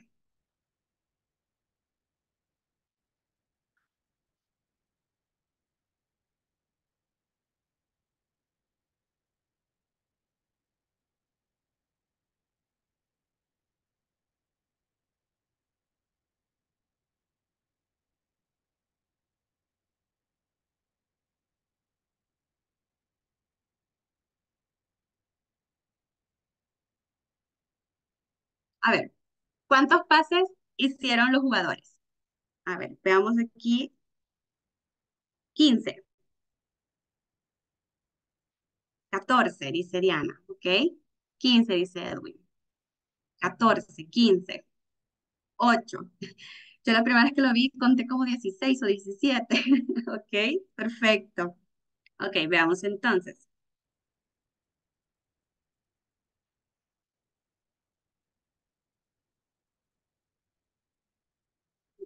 La respuesta correcta son 15.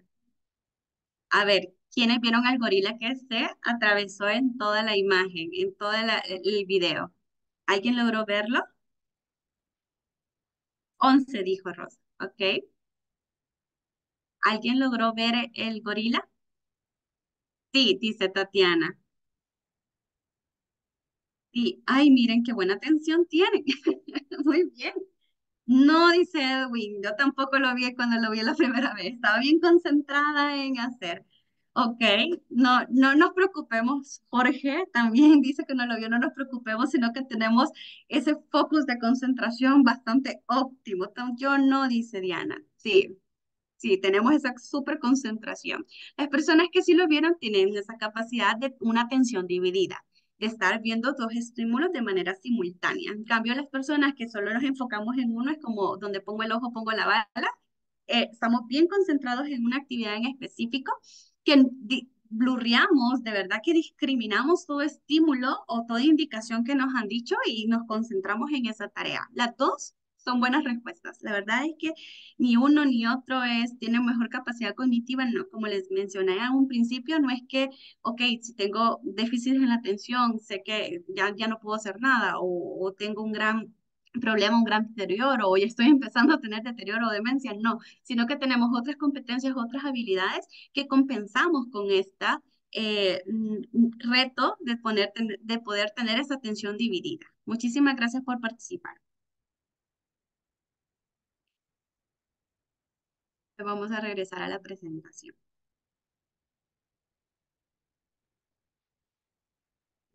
Muy bien.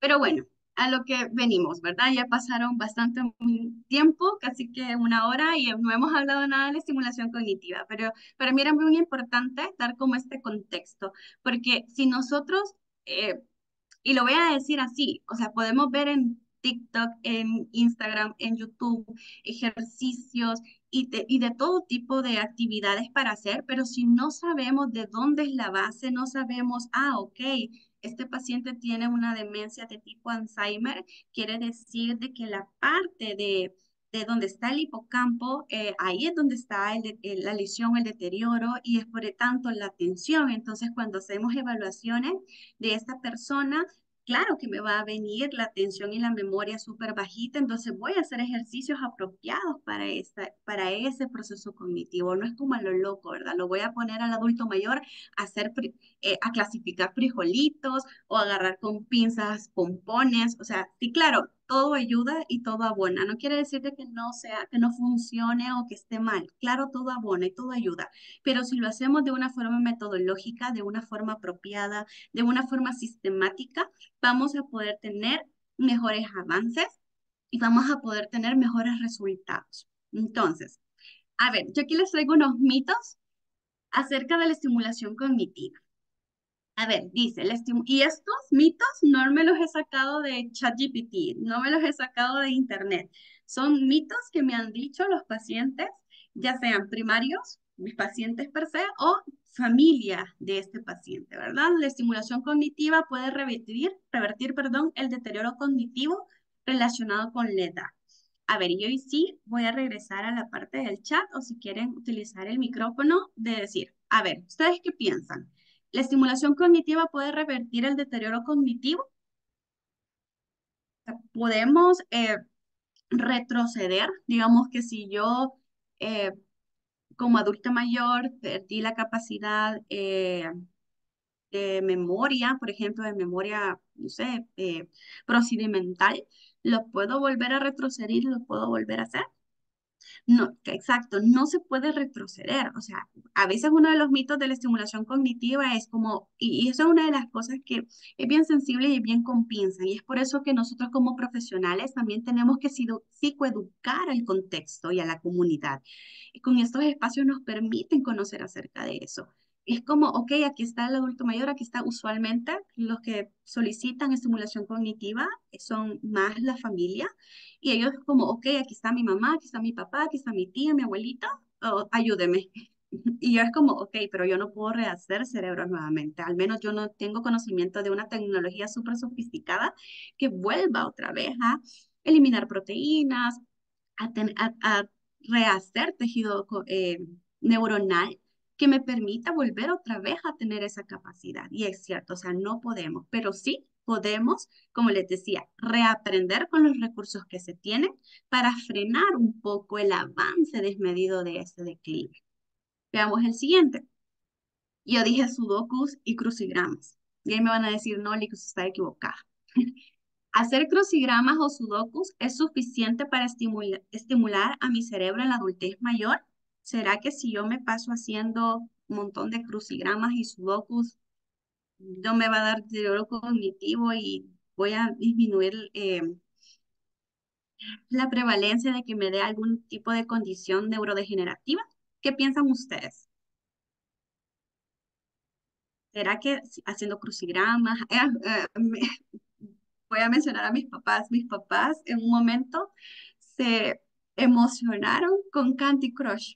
Y ellos jugaban Candy Crush, híjole, todas las noches. Y ellos me decían, no, es que ahorita estoy potenciando mi mente. Y yo es como, ok, ya vamos a ver si es un mito o es una realidad. ¿Qué piensan ustedes?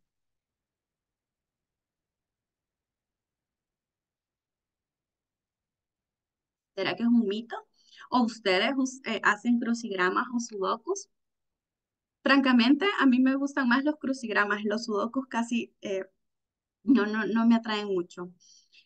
Y bueno, la verdad es que si bien los crucigramas y los sudokus ayudan a potenciar una parte de un proceso cognitivo, pero no solamente haciendo eso, vamos a impedir o no vamos a tener la incidencia que nos dé algún tipo de condición neurodegenerativa, sino que tiene que ser eh, multifactorial, multimodal. O sea, no solamente la función cognitiva, y eso lo vamos a ver más adelante, se trata de que yo le meta mucho los sudokus o yo hago mucho ejercicio cognitivo. No, no es así. O sea, sí, claro, mi mente, esos procesos abstractos me ayudan muchísimo, pero sin la parte física y la parte social no me funciona y la parte emocional tampoco me funciona.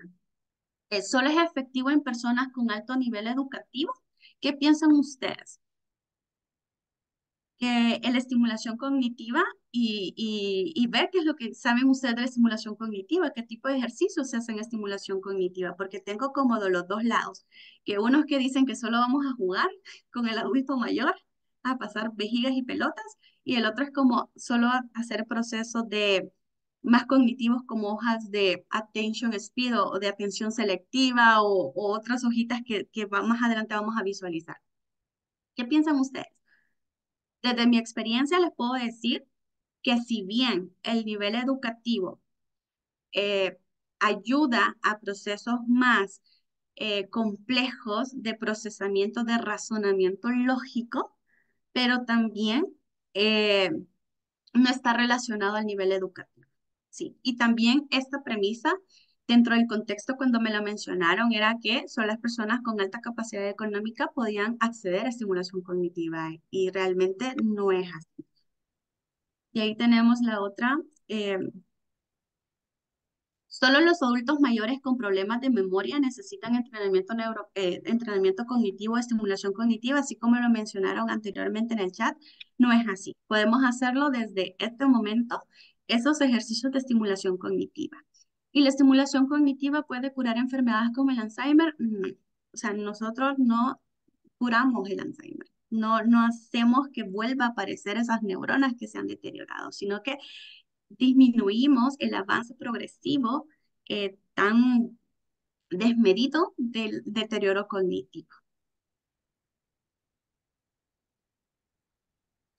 Y bueno, los índices de envejecimiento de la población mundial están en aumento. La Organización Mundial de la Salud indicó que el promedio de expectativa de vida global creció al 5,5 años y una persona nacida en el 2016 podría vivir más de 72 años. Entonces, nuestras expectativas de vida han aumentado y es bien curioso. Claro, yo sé que no puedo, algo tan particular no lo puedo generalizar sin previa investigación, pero era bien curioso que, por ejemplo, personas en nuestros, hay como, podría decir como dos vías de investigación bien divididas. Tenemos desde la parte de envejecimiento no, saludable y activo, que nuestros abuelitos podían llegar hasta los 100 años, a los 98 años, a los 78 años y ahí. O llegaban a esa edad con un deterioro cognitivo. Pero había una parte de la población que decía de que fallecía a los 60 años o menos y que las generaciones, los hijos de estas personas, no sabían si tenían alguna condición de manera epigenética, una condición de deterioro cognitivo. Entonces, bien interesante porque estudios que se han realizado, por ejemplo, en Estados Unidos y en Europa, que más que todo en Europa, que son donde tienen la mayor población adulta mayor y hacia eso vamos también nosotros, eh, están bastante preocupados acerca de la capacidad cognitiva de esos adultos mayores. Necesitamos que más adultos mayores lleguen a un envejecimiento saludable y eso lo podemos hacer ustedes y yo y nuestros hijos o nuestras hijas o con las personas que nosotros formamos en la comunidad, llegar a ese objetivo. Entonces, pregunto, ¿será lo mismo rehabilitación cognitiva con estimulación cognitiva? Mm, yo diría que forman parte de una cosa, pero no son.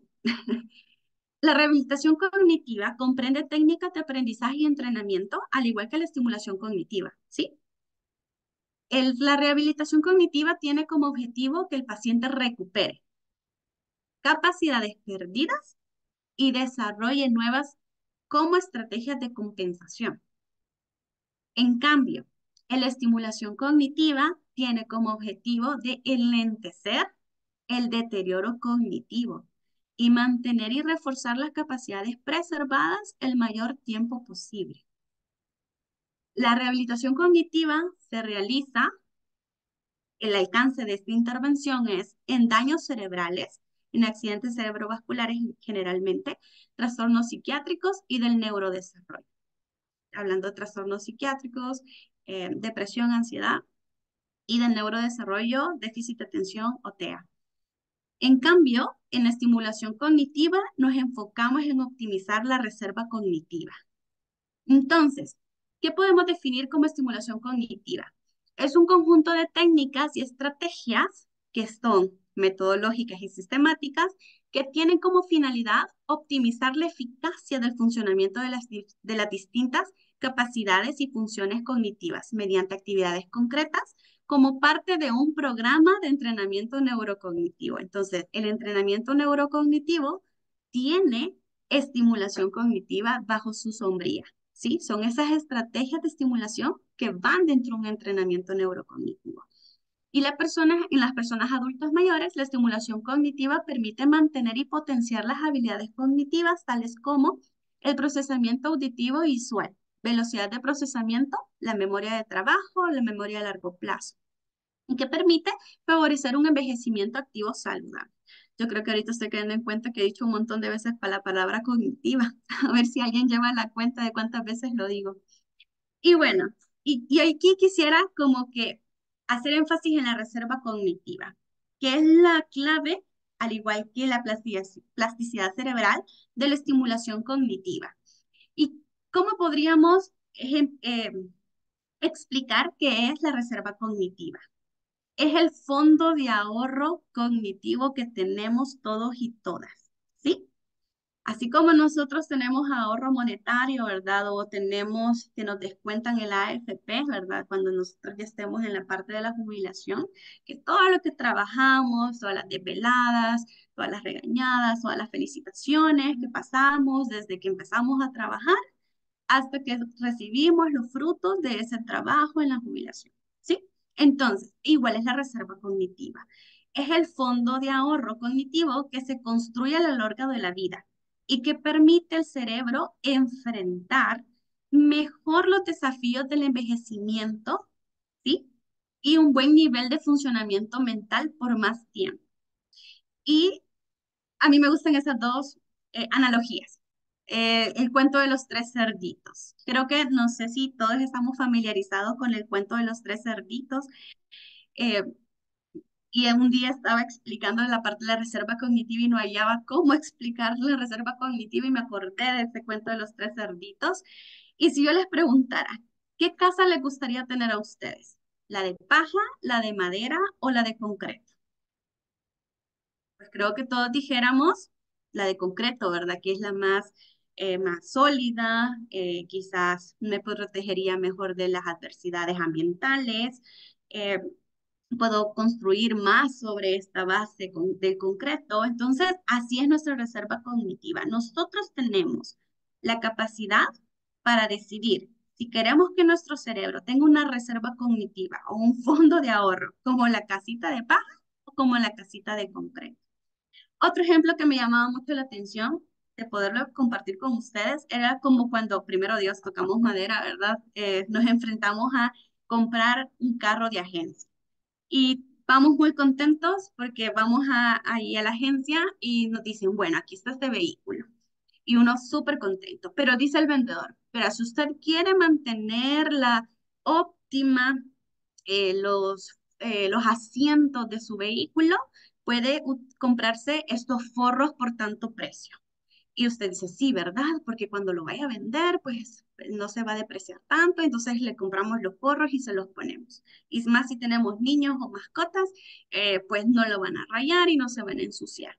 Y le dice, ¿verdad?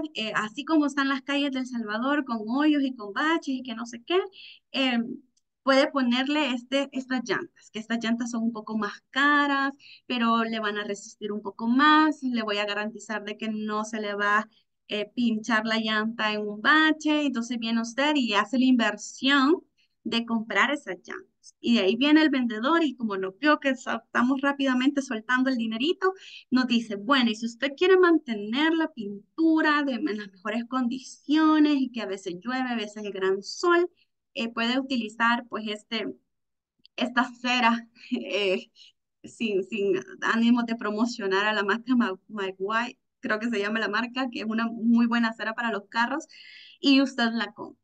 y hace la inversión. Así es la reserva cognitiva. La reserva cognitiva no viene así por así, sino que nosotros hacemos la inversión. ¿Y en qué momento hacemos la inversión? Cada vez que ustedes y yo decidimos comer saludable, cada vez que ustedes y yo decidimos aprender algo nuevo, cada vez que usted y yo decidimos hacer ejercicio. Y no estoy diciendo que nos vayamos 4 horas al día al gimnasio, sino que tener ese ejercicio que nos permite la oxigenación cerebral. Ahí hacemos una inversión. Claro, obviamente si ustedes me ofrecen un pastel, si yo hago la inversión, esa incomodidad, decir, no, yo quiero mejor la manzana porque yo sé que a la larga me va a beneficiar, hacemos la inversión para nuestra reserva cognitiva. Y acá les he puesto un diagrama que la estimulación cognitiva se nutre de 3 aspectos. El aspecto educativo, y con aspecto educativo no quiero decir los estudios o el grado de estudio. Estamos aprendiendo, aprendemos en cualquier lado, aprendemos desde que salimos de nuestro trabajo, entramos a nuestro trabajo, caminamos en la calle, estamos en proceso de aprendizaje siempre. Entonces, en la forma en la que nosotros salimos a tener más esas experiencias y tenemos la mayor apertura de conocer, de decir, ok, hoy me voy a meter a clases de salsa, hoy me voy a meter a clases de aprender, no sé, italiano, hoy me voy a meter a clases de, no sé, de inglés. Cada vez que nosotros tomamos esas decisiones, claro, son una inversión, es una incomodidad, ay, hay que ir 2 veces por semana, pero hacemos parte de estimulación cognitiva y el aspecto físico, la alimentación y el aspecto social. Y eso es donde nosotros vemos la mayoría de los adultos mayores. Claro, al llegar a esta edad, por diversas situaciones, nuestros amigos fallecen y cada vez nuestro círculo se va disminuyendo. Entonces, ahí es donde entramos la comunidad.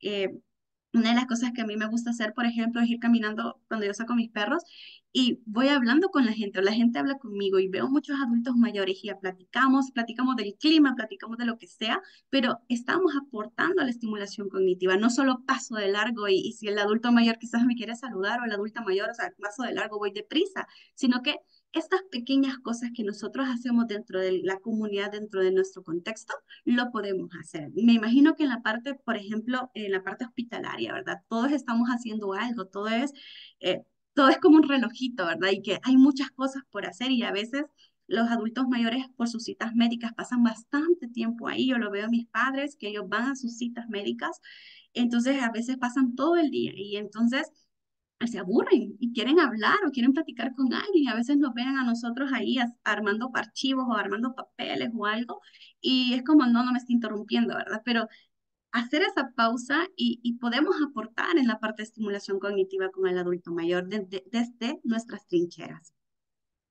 La, la reserva cognitiva también, hay una investigación que se hizo en el 2023 sobre qué, qué elementos incidían en la reserva cognitiva. Y los resultados evidencian un efecto directo de la reserva cognitiva en el funcionamiento cognitivo y en simbiosis con la depresión y el apoyo social. Como les decía, somos el contexto de los adultos mayores, lo cual corrobora los beneficios cognitivos y funcionales que la reserva cognitiva tiene en el rendimiento de los adultos mayores. Y aquí está el diagrama bien explícito. De nada me sirve tener reserva cognitiva, sí, claro, me ayuda muchísimo, pero la reserva cognitiva incide, todos esos cambios, todas esas inversiones que yo hago en mi vida, inciden en el funcionamiento cognitivo y en estas 4 áreas importantes, lenguaje, atención, memoria y visoespacial. Pero también incide en la parte de la depresión, ¿sí? Si nosotros no tenemos reservas cognitivas óptimas, tenemos mayor prevalencia a manifestar o padecer esta condición.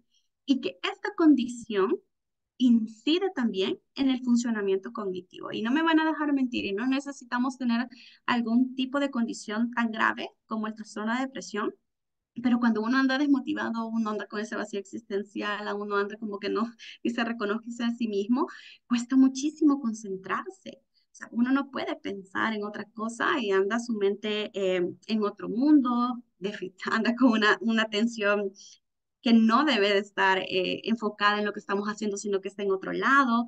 Y esto, tanto la depresión, esa condición emocional, como la reserva cognitiva, está intrínsecamente relacionada con el apoyo social. ¿Cuántas veces los adultos mayores, y me ha pasado dentro de mi práctica profesional, lastimosamente, que están solos, que solamente están con las personas con sus cuidadores y que sus cuidadores no solo son más, ni siquiera sus hijos ni su familia, sino que son enfermeras y sin ánimo de decir de que no es bueno o malo, pero las conexiones de vínculo son muy importantes y ya lo vamos a ver más adelante. Esa conectividad que tiene este adulto mayor con su familia, con su conexión, claro, no quiere decir de que una persona cuidadora no vaya a tener ese vínculo especial, claro que sí, sí lo es, pero también necesitamos de todo ese apoyo social. Y aquí hay un gráfico, por ejemplo, cuando estamos hablando de la parte de la expresión del Alzheimer, cómo nosotros podemos tener como esa eficiencia y capacidad de la reserva cognitiva, ¿sí? Entonces ahí vemos personas con alta reserva, hay un punto de inflexión, o sea, por más que yo tenga mi fondo de ahorros cognitivos, pero si yo tengo la condición epigenética que me va a dar una condición de Alzheimer, me va a dar, porque va a haber un punto de inflexión, pero no va a ser tan agraviante la sintomatología, ¿sí? Y lo vamos a lograr mantener de una manera más funcional. ¿Cómo se logra la reserva cognitiva? A través de la plasticidad cerebral, y pues que la plasticidad cerebral se asocia muchísimo con el aprendizaje. Cada vez que nosotros aprendemos, nos permite tener esta plasticidad cerebral, arborizar nuestras dendritas y que se conecten con otras neuronas que están a su alrededor. Y eso nos da una capacidad para poder ser más funcional en cuanto y optimizar nuestro rendimiento cognitivo. Entonces, acá está la parte de la reserva cognitiva. ¿Qué es lo que a dónde nosotros en estimulación cognitiva abordamos? En la parte de la cognición. Pero si bien que nosotros abordamos en la parte de la cognición, no necesariamente nos enfocamos en eso, ¿ok? ¿Verdad? Empezamos la sesión y aquí está la hoja de trabajo y empecemos. No, sino que vamos también a la parte social, la parte emocional, la parte física, la parte conductual. Y a ver, ya me ha pasado que pacientes me dicen, no, es que hoy no quiero hacer este ejercicio. Y es como, ok, ¿de qué quiero hacer? Quiero platicar acerca de tal cosa. Y ok, está bien. Porque también platicar el lenguaje, el hecho de hablar, utilizamos un montón de procesos cognitivos. Entonces, no voy a despreciar, por ejemplo, la parte de que si el adulto mayor quiere hablar, ¿qué elementos tenemos que considerar? Bueno, lo primero es que tengamos una validez ecológica de la intervención. Y ahí sí voy a hablar un poco más de mis pacientes. Yo tuve la oportunidad de atender a un paciente con una condición de Alzheimer y la preocupación de la esposa era que él manejara la agenda. O sea, él antes manejaba su agenda, o sea, su agenda física, ¿verdad? Su cuadernito y él hacía todas sus citas y la preocupación de la esposa era eso. Cuando entrevistamos al paciente, sí, sí, la agenda sí, pero a mí lo que me preocupa es que yo cuando estoy con mis amigos y estamos socializando, a mí se me olvidan los chambres que les quiero contar. Perdón que diga que es el lenguaje coloquial, pero así pasa en el setting. Y es como, ok, ¿y qué tanto grado de importancia tiene? Es que a mí me frustra porque yo les quiero compartir esto que me ha pasado y a mí se me olvida. Entonces, si nosotros en la intervención, claro, ok, no le voy a enseñar cómo chambrear, ¿verdad? O cómo compartir o cómo hablar, sino que vamos a ver qué recurso cognitivo o qué capacidad cognitiva le está imposibilitando Perdón, yo creo que alguien abrió el micrófono, no sé si alguien quiere hablar. No. Entonces, revisamos qué proceso cognitivo está implícito en esa acción de la ecología del paciente y tratamos de convertirlo como un objetivo de intervención, ¿sí? También tenemos que tener una evaluación multimodal y aquí me he quedado corta porque solo he puesto las que están englobadas en la estimulación cognitiva per se, que es la capacidad cognitiva, generar los perfiles cognitivos de cada paciente, que eso lo hacen los neuropsicólogos, la capacidad médica, cómo está este grado de fragilidad o no del adulto mayor, condiciones emocionales, la autonomía en las actividades de la vida diaria y o pertinentes en la valoración geriátrica. O sea, todo lo que se realiza a nosotros nos va a servir de mucha ayuda para poder tener esa validez ecológica y que nuestra intervención, si bien va a ser sistemática y metodológica, tenga una validez ecológica para el paciente. ¿Cuáles son las expectativas y demandas de los informadores primarios y secundarios? Como la preocupación de la esposa era de que el esposo recuperara esa capacidad de mantener y llevar la agenda, la preocupación del esposo era diferente, la expectativa de la terapia del esposo era diferente. Entonces, si bien tomamos a consideración lo que nos indica la esposa, pero también tratamos de prioridad a lo que nos dijo el esposo, porque dignificamos lo que él nos está diciendo a nosotros. Retomar variables de las pruebas en las que el paciente tuvo desafíos y eso nos va a ayudar, o sea, va a dar como el punto de partida. Por eso es bien importante que antes de la estimulación cognitiva, de entrenamiento neurocognitivo, siempre haya una evaluación, porque la evaluación nos va a permitir a nosotros hacia dónde van nuestras líneas. Yo no voy a potenciar capacidades visoespaciales o capacidad de estar presente en el tiempo y en el espacio si no las necesitas. No voy a gastar ese recurso solo porque yo lo vi, ¿verdad? Y es porque, ay, me salió en TikTok. No, sino que tengo que ver cuáles son las capacidades que este paciente necesita y ya luego hacemos la intervención. Recursos. Y como recursos hay sofisticados y hay unos recursos bastante lúdicos que se pueden utilizar, pero que sean apropiados para este paciente. Eh, Perfil cognitivo y diagnóstico existente que tiene que ser bastante importante para poderlo considerar. Integración del entorno. De nada me va a servir que estemos 1 hora diaria con el paciente si las otras 23 horas no va a tener el seguimiento de estimulación cognitiva. Y esa es parte de nosotros como profesionales, psicoeducar y hacer que la familia, la parte médica, la parte social, la comunidad se comprometa en esa intervención. Y la parte de motivación. Si un paciente no tiene motivación, no vamos a poder hacer intervención. Y es bien curioso, porque por eso es que me gustan las dos áreas, la área de la niñez y la área de la adultez, porque igual llegan los pacientes. Yo me recuerdo que un paciente, yo llegué a su casa y desde la cama me dijo, no, me gritó, no, no, no, hoy no. Y entonces me causó mucha, Dios, como, ¿qué pasó? Y a medida que nosotros veníamos platicando, yo me acerqué y ahí yo comenzó flexibilidad, pues hoy no tenía muchas ganas de recibir la estimulación cognitiva, pero nos fuimos por otras áreas que también teníamos que potenciar y al final, pues él me dijo, no estaba con motivación, pero al final lo logré. Entonces, eso nos va a ayudar muchísimo y que la estimulación cognitiva nos va a ayudar a nosotros y hay que transmitírselo al usuario, al paciente, para que él se desempeñe de una forma que él se sienta satisfecho de desenvolverse en el ambiente y en el contexto en el que él se desenvuelve. ¿Y cómo hacemos? He tratado de simplificar lo más que he podido, o de abstraer lo más que he podido el proceso de intervención y quiero decirles 3 cosas. La primera es que tenemos que respetar la curva del aprendizaje. No sé si tengo conectividad. Sí, ¿verdad? Si me escuchan. Y de repente me estaba fallando el internet, pero bueno.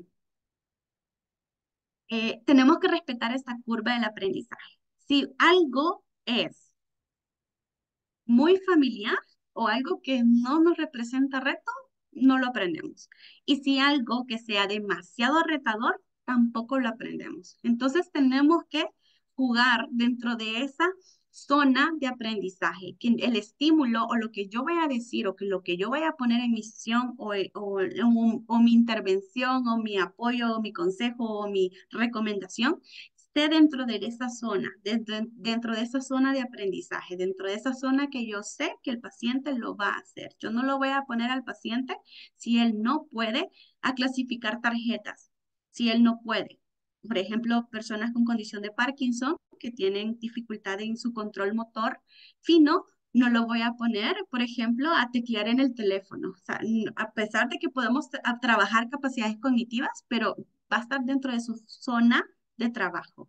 Y las funciones ejecutivas lo que nos permiten son como ese director de orquesta para poder optimizar esos procesos cognitivos. Y tenemos básicos y superiores. Yo no voy a trabajar un proceso superior si no he trabajado un proceso básico. Y eso les he puesto acá.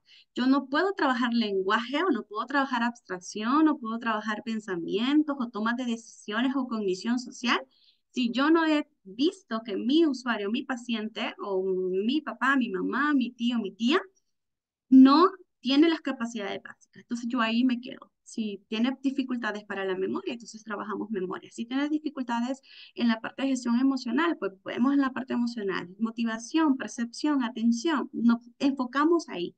Y es por eso que también les decía, es un proceso sistemático. Tampoco le voy a poner fácil al paciente. Tengo que empujarlo o tengo que llevarlo hasta la zona de incomodidad, de que él, ok, ya me hizo esta lámina, pero mira, hoy vamos con el nivel 2. Mire, ya me hizo el nivel 2, hoy vamos con el nivel 3. Vamos, dele, que usted puede. Entonces, a medida en que él va viendo esos avances, se va motivando y vamos viendo un mayor avance de acuerdo a los objetivos que nos hemos trazado. Acá he puesto como un diagrama de lo que nosotros vamos trabajando ya específicamente en el entrenamiento o estimulación cognitiva en el Alzheimer y quisiera abordar de toda esta telaraña eh, dos cosas importantes en estimulación cognitiva, que el enfoque tiene que ser individualizado, ¿sí? El enfoque tiene que ser individualizado. Tenemos que ver el estadio de la enfermedad, porque si es una etapa leve, vamos a mantener, o sea, nuestro enfoque de estimulación cognitiva tiene que ir canalizado en el mantenimiento de capacidades cognitivas. Y si lo hacemos como un porcentaje entre familia y el paciente, aquí trabajamos un 70-30. 70% con el paciente, 30% con la familia. Entonces, trabajamos mantenimiento de capacidades cognitivas lo más que se puede en esa meseta de declive, ¿sí? Pero ya luego pasamos a una etapa moderada o severa, ahí el porcentaje ya cambia. Yo creo que quizás nos vamos más a un 40% familia y un 60% familia y un 40% paciente. Y en esta etapa, con el paciente nos enfocamos más estimulación sensorial, interacción social, bienestar emocional y conexión emocional. Y aquí quisiera citar, no sé si ustedes tuvieron, bueno, vieron ahí mucho en redes sociales el video de David Bisbal, por eso es que aparece David Bisbal en mi presentación, con su papá, que su papá tiene una condición de Alzheimer y si les pongo el video, pues yo lloro en este momento porque es bastante significativo.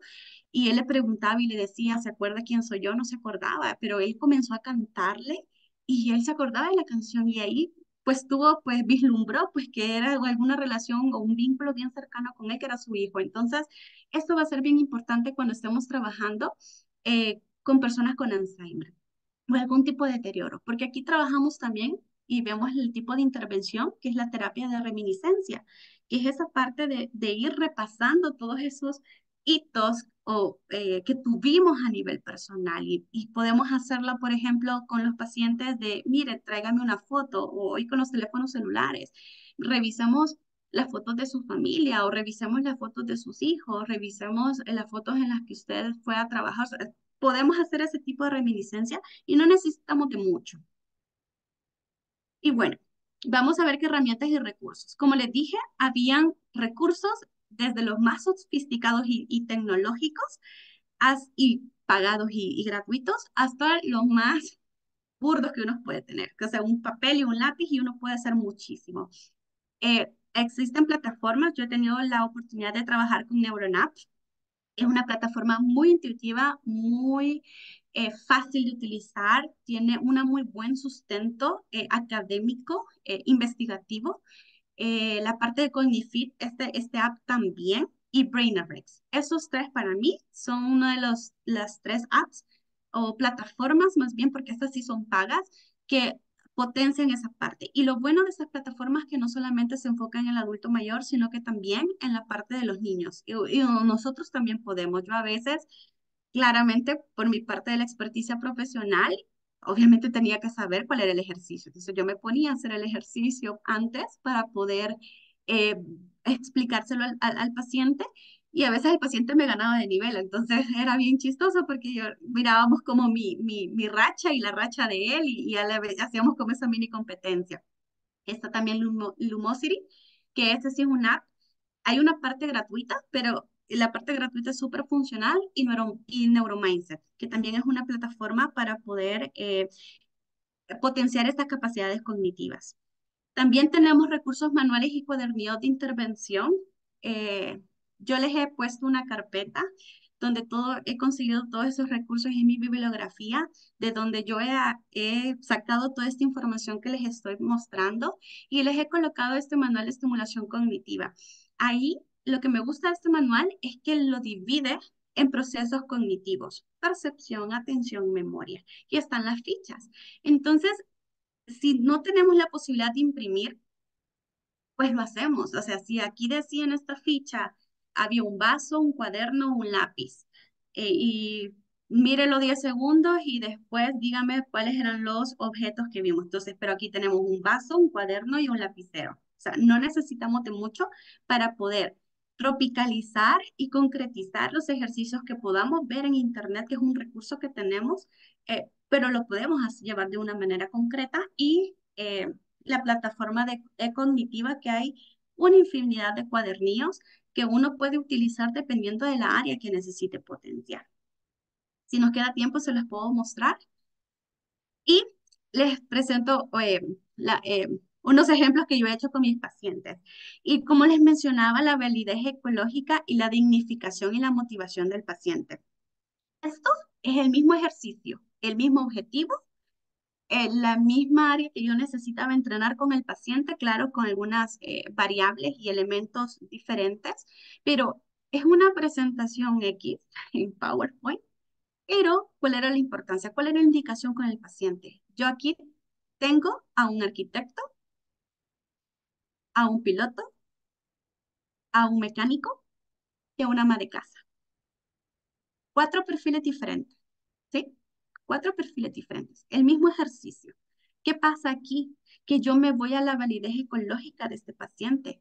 Veo qué es lo que le interesa, cuál es la motivación. Claro, como les mencionaba, los cuadernillos ya están hechos, pero si a mí me gustan las flores y es algo que a mí me apasiona, si me ponen carros, no me llama la atención. Y si el ejercicio era de carros, pues, ay, no sé, o sea, sí me lo voy a aprender, pero no con la misma intensidad o con la misma atención o motivación que yo viera flores. Entonces, en la intervención y la estimulación cognitiva uno tiene que personalizar y uno tiene que tener esas áreas de oportunidad con el paciente para lograr mejores resultados. Entonces acá la indicación era, bueno, vamos a ir recordando, por ejemplo, en los aviones, esta persona sabía un montón de modelos de aviones y los íbamos poniendo y después yo cerraba la computadora y ya él me decía: primero el Boeing, no sé qué, no sé qué, no sé qué, después el Boeing, no sé qué, no sé qué, no sé qué. Y así veníamos y a veces él se acordaba más de lo que yo me podía acordar. La ama de casa, ¿cuáles son la lista de mercado, supermercado que usted necesita para comprar, qué sé yo, el mercado de la próxima semana? Entonces tratábamos de tener esa validez ecológica que ya la paciente me decía: sí, hoy sí creo que ya para poder preparar un pastel de manzana necesitamos estos ingredientes y ya me lo voy a ir aprendiendo y a veces las listas se me pierden, pero si yo lo llevo aquí, pues no se me pierde. Entonces, le damos esa oportunidad de la autonomía al paciente, de volver otra vez a reaprender con los recursos que tienen actualmente, a ser funcional nuevamente. Tenemos recursos lúdicos y a mí de todo esto que se puede encontrar en Dollar City, en el Gran Dólar, se puede hacer con cartón, no importa, globos. Me gustó mucho el del calcetín y el de la ropa. Todos tenemos calcetines, todos tenemos camisas, todos tenemos material en nuestras casas: piedras, cacerolas, ollas, guacales, o sea, plantas. Entonces podemos integrar esos recursos que tenemos y esa es la parte de la optimización. Optimizar estos recursos para darle un sentido. Y a mí me gustaba lo de la de las pelotas también, o la de los globos. Los globos son súper económicos y podemos utilizarlo también en la misma funcionalidad de la estimulación cognitiva. Aquí tengo unos videos que quizás si tenemos tiempo lo podamos revisar. ¿Y cuál es la función de nosotros como profesionales en relación a la familia? O no me gusta más hablar de la comunidad, porque es una simbiosis. Así como yo le ayudo a la familia, al contexto, en la parte médica, así ellos me ayudan en mi estimulación cognitiva. Entonces, ¿qué, qué tratamos de hacer nosotros desde el lado del profesional hacia la familia? Psicoeducar, porque Si uno no ha vivido esta situación antes, es bien difícil acostumbrarse. Es bien difícil no acostumbrarse, sino que más bien adaptarse y a enfrentar y aceptar ese diagnóstico.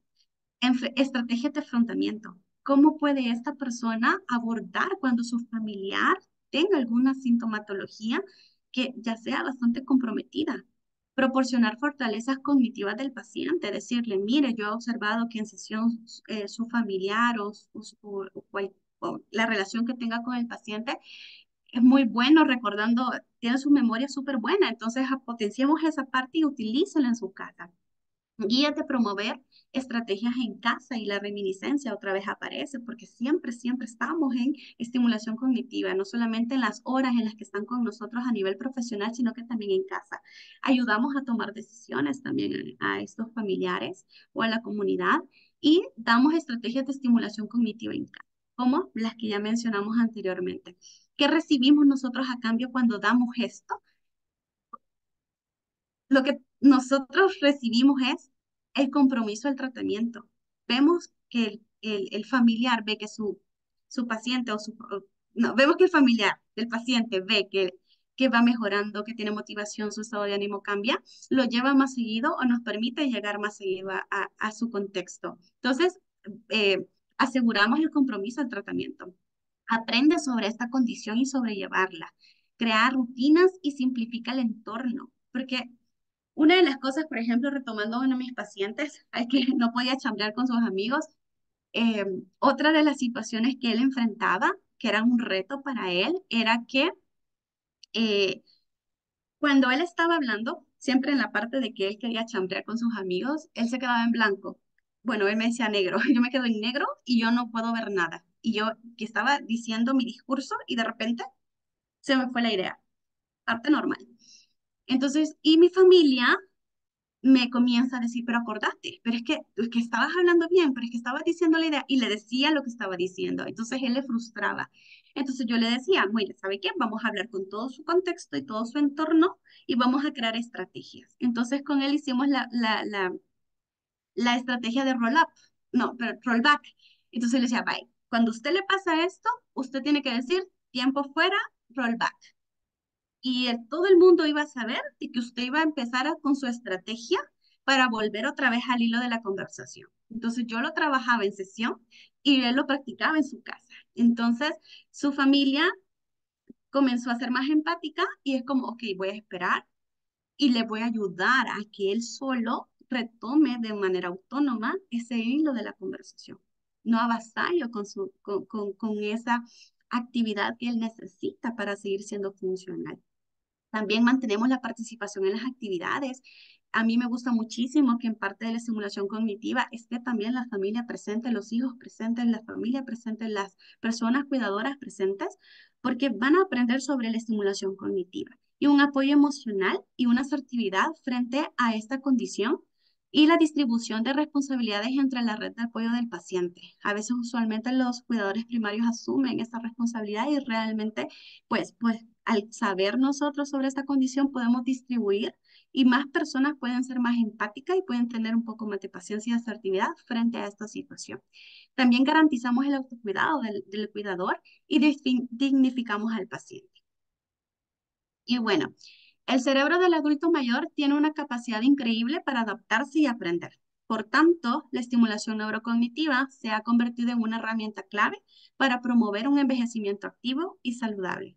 Profundamente deseo de que todas y todas acá lleguemos con un envejecimiento saludable o el más óptimo que podamos tener y que tengamos esa reflexión para nosotros, ¿verdad? De que de nosotros depende nuestra jubilación. Esa reserva económica que nosotros hacemos con fondo de pensiones también lo hacemos a nivel cognitivo. Y yo les mencionaba que les había hecho una carpeta de Drive con todo el material bibliográfico de lo que yo he hablado acá. Y hay 4 libros que a mí me parecen que se los quisiera recomendar. Todos los he leído y me gustan muchísimo porque explican esa parte de, no solamente del cerebro, cómo funciona el cerebro, sino que la parte de estimulación cognitiva. Y que espero yo que así como me ayudó a mí, les pueda ayudar a ustedes. Y bien interesante, yo quisiera que empezaran a... Ay, alguien escribió acá.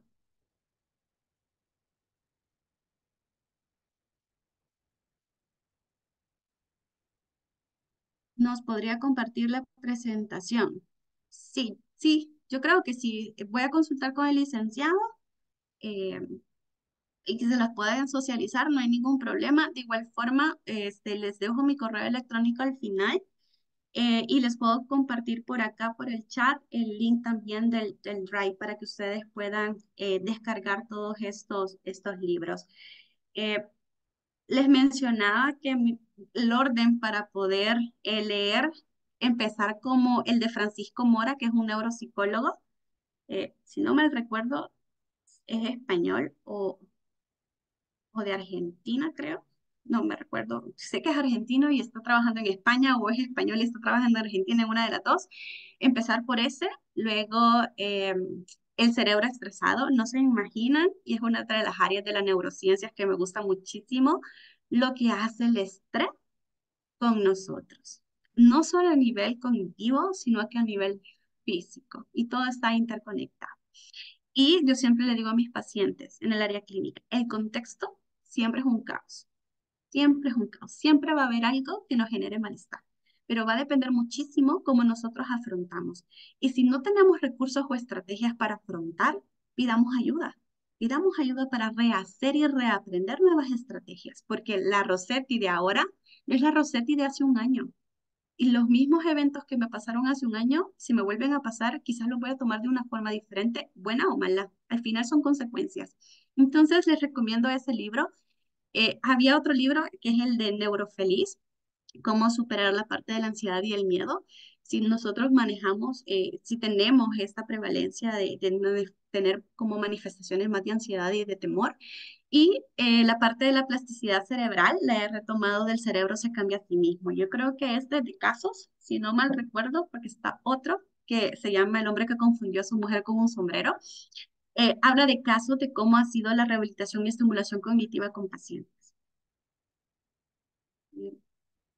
Y bueno, este es un precierre porque ya va a venir el cierre final. Hay dos frases que a mí me gustan mucho decirles y se las quiero compartir. El conocimiento se comparte, así que la cantidad de vida lo dispone el corazón. ¿Sí?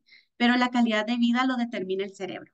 Entonces, así como nosotros tomamos la importancia de nuestra apariencia física, de lo que comemos, del ejercicio, si bien, o digamos, ya no como mucho lácteo porque me cae mal el estómago, también lo hagamos por nuestro cerebro. Nuestro cerebro es algo tan maravilloso, no solo a nivel estructural, sino que a nivel funcional y determina mucho la calidad de nuestra vida. Claro, como les digo, hay situaciones que si vamos a tenemos la condición epigenética del Alzheimer o algún factor genético que nos vaya a dar un deterioro cognitivo o un trastorno neurodegenerativo, la va a pasar, pero podemos afrontarlo de una mejor forma.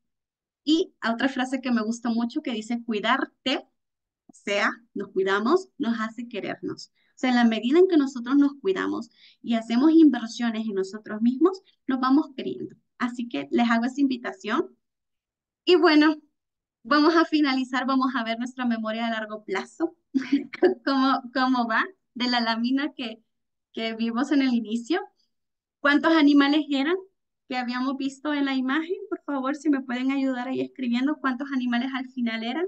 Ya no entre 30 40, sino que había un número en específico. A ver. 30 34, ajá. 32, sí, Rina, 32 animales. Vamos cerca, Edwin y Tatiana. A ver, quizás los nombres de los animales, quizás no, pero sí quizás el animal que más se repetía. ¿Se recuerdan del animal que más se repetía? La tortuga, muy bien. El rinoceronte, sí, rinoceronte con 2, la tortuga con 3. Muy bien. ¿Cuál era el símbolo que estaba en la esquina inferior izquierda? ¿Cuál era el símbolo? ¿O cuál era el icono más bien? Porque era un icono. El que estaba en la esquina inferior izquierda. Perrito, sí, el globo con forma de perrito. Muy bien. ¿Y cuál era el símbolo que estaba en el oso panda? Ahí sí agudizamos más. Un astronauta. Muy bien, Henry. Ok, excelente. Muy bien, tiene una buena capacidad de retentiva y de memoria a largo plazo, todos y todas. Sí, excelente, Rina. Muy bien. Lo felicito. Eso me quiere decir un indicador, pues, que estamos tratando de potenciar nuestra salud cognitiva. Y les invito, de verdad que lejos de verdad que he tratado de sintetizar lo más que he podido esta parte de la estimulación cognitiva. Espero que me haya logrado yo expresar y explicar. De verdad que yo me emociono muchísimo al hablar de esto y quisiera hablar por horas esta parte y una de las cosas que es más difícil, que es un proceso cognitivo superior, es abstraer y sintetizar la información, pero realmente yo como la parte docente siempre digo, si yo no puedo explicar esto de la manera más simple, entonces quiere decir que yo no entendí. Entonces, espero que con estos ejemplos hayamos podido mermar un poco, hacer un poco de conciencia acerca de nuestra propia salud cognitiva y que esto nos permita tener una mejor participación al momento o un mejor desenvolvimiento al momento de enfrentarnos en nuestro ambiente laboral o personal con este tipo de condiciones, porque creamos una empatía y creamos una importancia. A veces nosotros no nos ponemos a pensar de que vamos a llegar a esa edad. Entonces, si bien vamos a llegar para bien o para mal, pero podemos hacer algo en el ya. Entonces les invito por favor a potenciar, a que todos los días sean de estimulación cognitiva para ustedes y los suyos, y que esto les permita pues, desenvolverse de manera profesional, de una manera más empática y asertiva con estos pacientes adultos mayores que están en esta condición. De verdad que todos mis agradecimientos y por favor aquí les dejo mi correo electrónico si tienen alguna duda, consulta, queja o algo puedan hacérmelo a través de mi correo. Yo con muchísimo gusto de poder contestarles y tener una comunicación con ustedes, ahí apoyando la parte del vínculo social y de redes de apoyo. Así que siempre estoy a las órdenes, encantada entonces.